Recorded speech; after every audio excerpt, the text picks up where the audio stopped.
Okay, so now it's time for me to read chapter 17. This is going to be a long chapter. Hopefully it'll be interesting. It's another one that I think has a lot of action.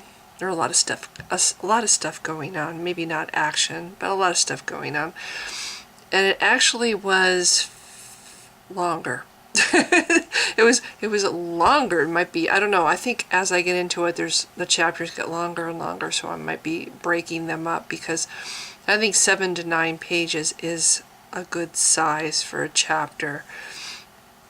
And this one was 15 pages, and even after I took out the last part of it, it's still 13 pages. So it's a longer chapter, and the part that I took out will just be added to the next chapter. So it's not going anywhere. It's just, I'm just trying to break up the chapters a bit so they're not so long. So anyway, without further ado, here is chapter 17. Björgen swore softly as he sorted through the staples. Faily oats filled the bowl by his knees, enough for the porridge he worked to prepare, but his precious bag of sea salt was not to be found.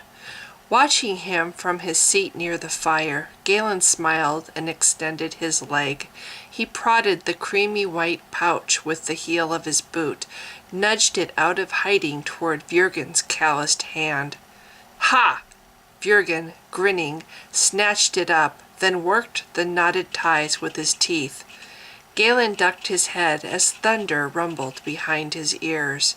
It had awakened him early and now was back, rolling along with his thoughts. With quiet persistency it muffled the voices around him. "Old age," muttered Björgen. "I'm going blind." Galen leaned forward, straining to hear above the booming between his ears. "What do you think, Wizardling? Would your—" Galen watched Björgen's mouth continue to move, then nodded politely, pretending to hear. Glancing again toward Tyrdan, Galen frowned. Something beyond the city's shattered walls called to him, whispering chill like an unseen wind between the stars. "It makes no sense," Tarek was saying. Straddling the log Galen sat on, he addressed his youngest lieutenant crouched beside the fire. "If we protect one town, what about the others? We're fighting 2 armies now, with half the men we had before Meredith. It wouldn't work, Lieutenant." Roth chewed his lip. Eyes thoughtful, he looked toward the snow-dappled tents. "We can't disband. There's no way I'd stop fighting, not after what they did to my family. What if we lay back, wait until they're vulnerable, conceal ourselves, and then attack?" "No." Tarek shook his head. "They'd turn any ambush against us. In the forest, away from the sunlight, we'd be their prey. No, my friend, there's only one hope left for us. We must attack Malian directly, and soon." Galen struggled to grasp Tarek's words. Distant voices frayed his concentration, distracting him. Avalar had joined the warriors beyond the trees. He could see her from the corner of his vision, crouching low behind her sword. Much to his relief, she showed no residual memory of what he had done, how he had healed her against her will. Her sword flashed in mock battle as she demonstrated her newfound skills. She was exuberant like a child, kicking snow at the warriors with her feet, yet she wielded her blade with deadly strength and precision. "Tarek," said Galen. He looked up with words on his lips, Halram's desires burning in his heart. A soul beyond the city called to his warder, someone important. But Tarek's back was turned, his attention on Roth. Galen lost himself to the thunder and wind. He tumbled through mist to the place where he had seen Halram's face. But now the fog was empty, swirling gently without focus. It carried him onward past knowing, into darkness. A hand clasped his shoulder, wrenching him back. In a daze, Galen blinked upward at Dren Avram. The men had gathered around the camp's dozen fires to break their fast. At the central fire where he sat stood the giant, but Tarek had gone. It was Dren beside him now, Dren who pressed the steaming mug between his icy hands. He caught the light floral scent of Shamara. Drink, Laval, Dren urged. It'll help. Galen stared at him. Where's Tarek? Dren shrugged, showing Roth Fallen Hill Castle, the old relic above Teardon. Above Teardon. Galen felt a surging in his chest. At his side, Mornius's blue gem flickered. Avalar glanced over. Her eyes were moist as if she were grieving, but her face was relaxed as she smiled. Yes, the castle. When I asked Ty Mavis about it before our first lesson, he became very distraught. Master Navarin advised me not to go there. He told me the rock cannot be trusted, and even She broke off and stared at the fire. It is a mystery to me, she concluded softly. Galen focused beyond her. Tarek and Roth approached them from the trees, Tarek with his long, purposeful stride, and Roth bounding with excitement in his wake. Tarek's blue jerkin fluttered in the breeze, his gray cloak draped over one shoulder. He shrugged it off as he stopped behind Vurgen, then clenched it with his fist. Explain, giant, he said. What's so mysterious? Tarek lowered his head to stare at the snow. With gloved fingers he picked the ice from his beard. Avalar studied him gravely over the heads of his men. I have heard from Cal Morriston that you are considered educated among your people, she said. So mayhap you will instruct me. The warder Nolan gave your people many a gift when he was brought here. He gave you insight to a unique and wondrous lore. By preserving this castle, he revealed how humans of old crafted stone. Yet you forsake this knowledge. You live in simple homes made of wood. Tarek bent to accept a bowl from Vurgen. He spoke quietly to the captain, gestured to the horses tethered beside the tents. When he faced Avalar, his voice was thick in his throat. My brother Cameron wondered about it, too. He wanted to find out the truth about everything, to explore and discover. Avalar's eyes blurred. She drew her sword and placed it over her hip. Her tearful gaze on the blade was fierce, Galen noticed, kindled by an anger that crackled the air against him. Cameron pestered me to accompany him to that castle. Tarek stared at the fire. That was Cameron, utterly fearless. He thought it would be fun climbing the cliffs, never mind the danger. We planned to try, but for Cameron, his love for his work got in the way, and I, of course, always had the horses. Vale horse. My father raises heavy horses, like Ebony there. He nodded to where the horses were tethered below the trees, where the larger chargers had joined the ponies around a loose pile of scattered hay. Tarek crouched down, his gaze on the bowl in his hands. I always had something more urgent or important to tend to. I'm not like my brother. He wanted to face down anything that other people fear. He wanted to see a ghost. Frowning, Tarek picked up his spoon. I, however, did not. He would want you to do it for him, said Avalar. The grief in her eyes turned full upon Galen. She regarded him in silence, allowing him to read her expression, understand her rage. Despite her great strength and desire to protect, she was as helpless as he was to lessen Tarek's hurt. We should go today, Leader Tarek, she insisted gently. Her fingers caressed the flat of her blade. A day of rest will lighten your men, and the exertion will comfort your heart. Come. She stood and slapped her blade into its scabbard.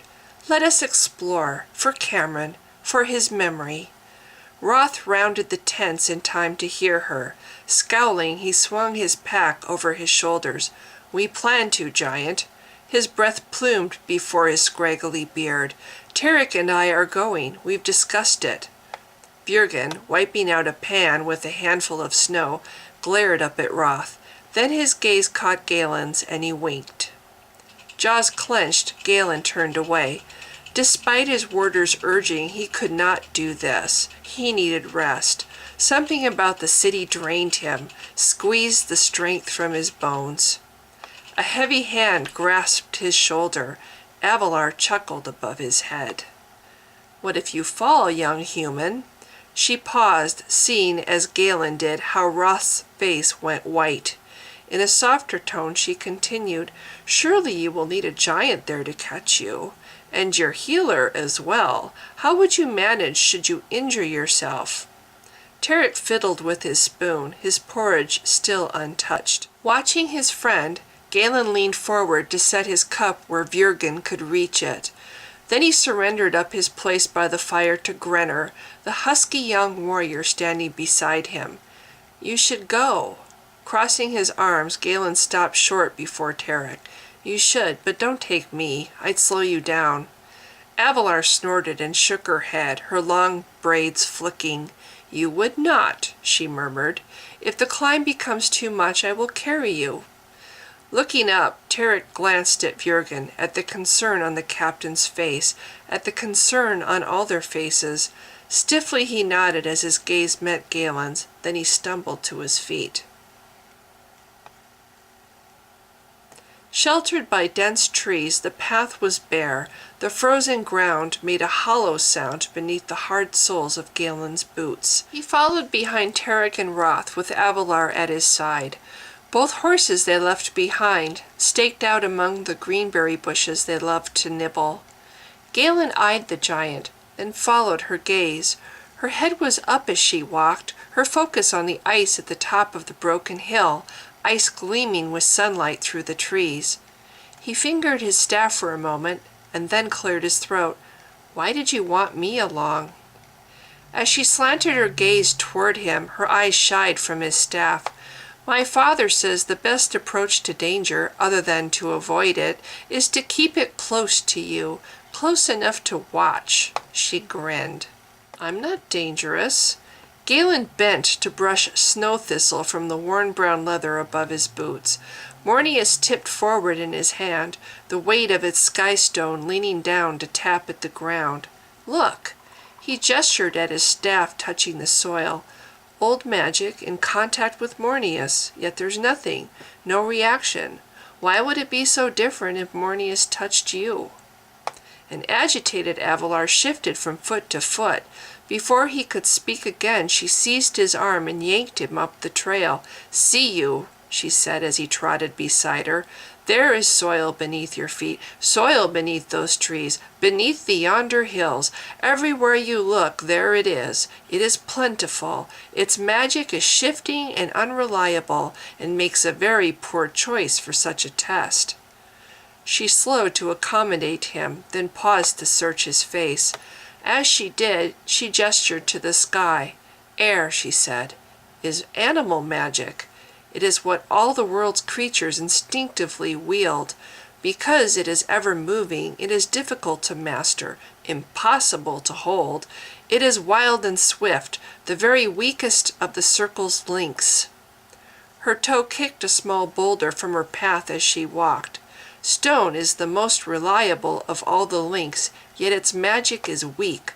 Only an elf of great strength can make any use of it, for it is unyielding or brittle, and again very plentiful.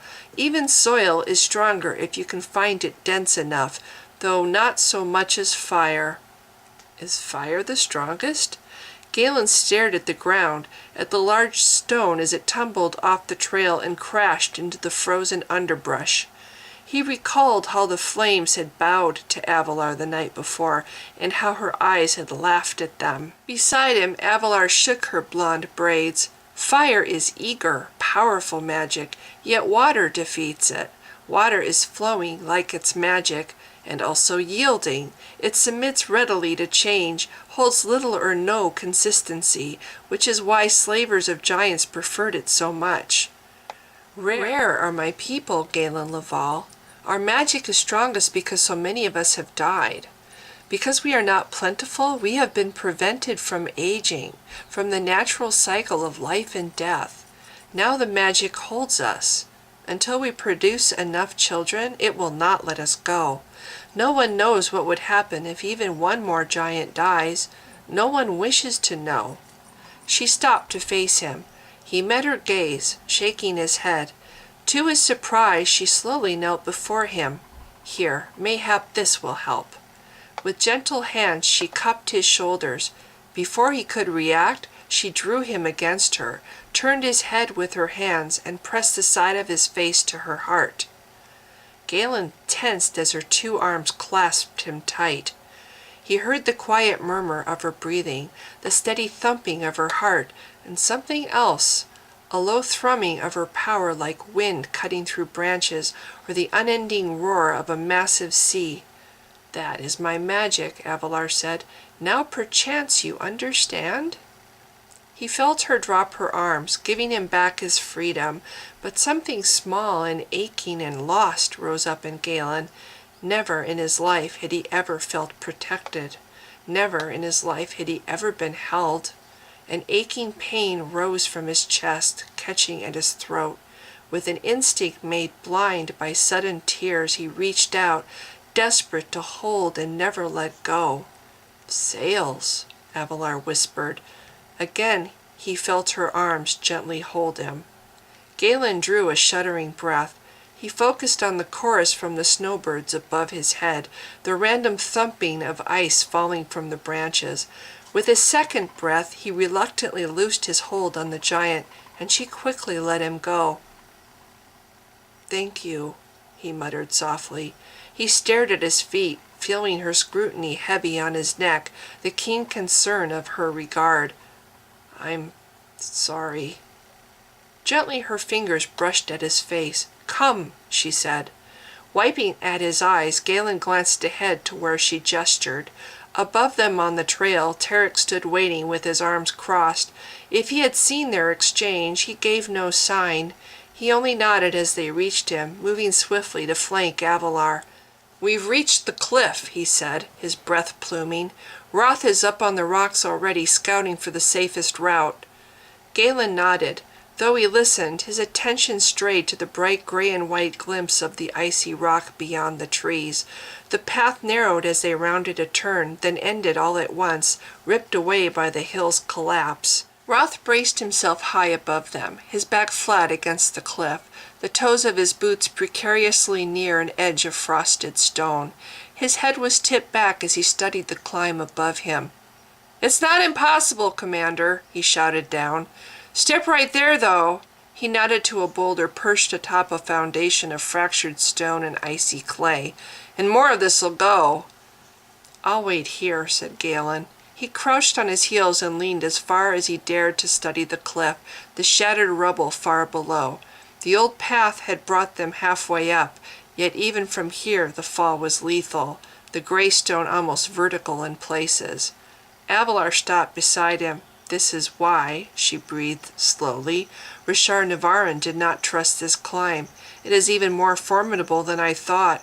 See you, the line's there. The stone is dead, fractured. Its magic is gone."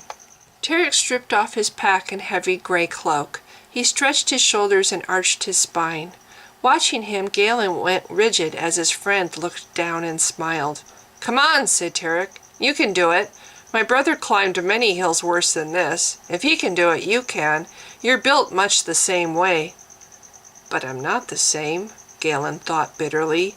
Cameron never had stepbrothers dangle him by just one foot over Deshea Gorge, or leave him there overnight, tied by that ankle. Shivering, Galen stared again down the cliff as Tarek packed away his cloak. Thunder rolled through his head. Somewhere in the depths of his staff, Holram sang with the storm's massive voice, urging him to climb, to find the soul Holram wanted, the soul trapped behind the castle's long abandoned walls. He shook his head. "Avalar said those rocks aren't stable," he heard himself saying aloud. Surely there's another way." "Coward!" Above their heads, Roth swore. Angrily, he started moving, his pack swaying on his shoulders as he ventured upward along the ledge. "Roth, hold!" Tarek, glaring at his lieutenant, waited until Roth again scowled down. "Now, boys," he said, grinning, feigning a scolding, fatherly tone, "there'll be none of that now. Roth, you stay. I will have no one killing themselves today." Avalar knelt beside Galen. "Come on," she insisted gently. "Climb on my back and I will carry you." He turned his head. Her brow was furrowed above him, her wide, brilliant eyes probing his. Incredulous, Galen stared at her. "But what if my staff should touch you?" At that, her jaw hardened. "It already has." She thumped her left side with her fist. Galen shrank beneath her sudden glare. Already he had done much worse than touch her with magic. He had tried to wipe her mind against her will, and she knew it. She remembered. Yet the ire faded from her eyes as her voice lowered to a gentle rumble. "Yet fear not, for I was warded by the air, and your magic was diluted." Avalar flicked a glance toward the cliff. "I know not what direct contact might do." Her tone was gentle. Her capacity for forgiveness astonished him. Because he could think of no other response, Galen rose stiffly to his feet and considered her wide back. Never in his life had he so given his trust to another person, and here she was asking for his trust. Yet she was giving her trust also, a giant who viewed him as a threat. "I won't let it touch you," he promised, "but please." Her eyes softened. Very carefully she caught at his hips and hoisted him up, placing him behind her neck and astride her powerful shoulders. He rocked backward, then threw his arms around her head. She caught at his wrists, loosened his arms. "I do have to breathe," she told him. "Grip my braids if you must hold something, and hand Leader Tarek your staff. Mayhap it will aid him if I cannot." Galen lifted Mornius. It was his only protection should she fall. Yet he gritted his teeth and did as she wished. He owed her that much. Taking Mornius, Tarek started out at once over the rocks toward Roth. Galen clutched at Avalar as she slowly climbed to her feet, raising him up between the branches of the trees above. The ground shrank beneath him. Even a man on horseback would be low compared to this. Already she was moving forward, her long strides lifting him out from the trees and onto the cliff.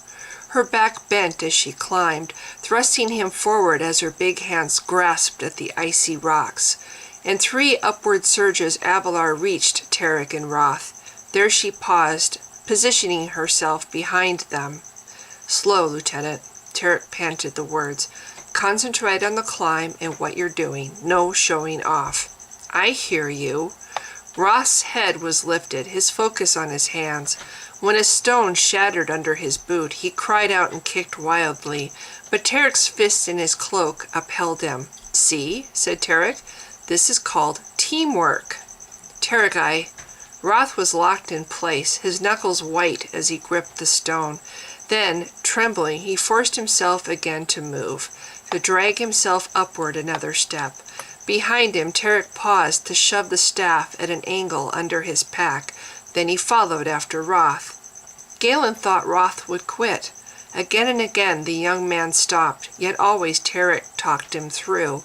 It was a trial, Galen realized, a chance for Roth to overcome his fear. "Almost there," Avalar said. Though the cliff required skill and effort, this was stone she climbed. Even without his staff, Galen sensed the rock lending its strength to her. She was fully prepared to catch either Tarek or Roth, or both if she had to. But her proximity annoyed Tarek. Galen saw him glance back often and guessed at the reason for the scowl on his face. "Avalar," Galen rested his chin on her head. "I think they want it to be at least a little dangerous." Her muscles tensed as she hesitated. Breathing deeply, she fought for comprehension. "Have I erred?" she asked. "I seek only to ward them." "I know." Galen glanced around him at the upright shale. For the first time he understood what it was like to be strong, felt it radiating through him from her flesh. He gripped at her 2 braids with his fingers, and so does Tarek. He looked up. Tarek and Roth had reached the top, an overhang of heavy ice that the heels of their boots chipped, sending down a glittering hail of shards. Then Avalar sloughed off her confusion. She sprang, caught the flat lip of a stone with both hands, and hauled herself up. Another prodigious effort brought her shoulders over the ledge where Tarek and Roth stood. Though she clawed at the solid ice, her weight dragged her backward. "Get off, staff wielder!" Galen obeyed. When Tarek leaned down and grabbed his wrists, He scrambled off her neck and into the snow beyond the ledge. He was shaking, giddy with fear. He could barely move as Tarek and Roth dragged him out of her way. Trembling with effort, Avalar raised herself up. Her right foot swiped at the glistening ice and shattered it.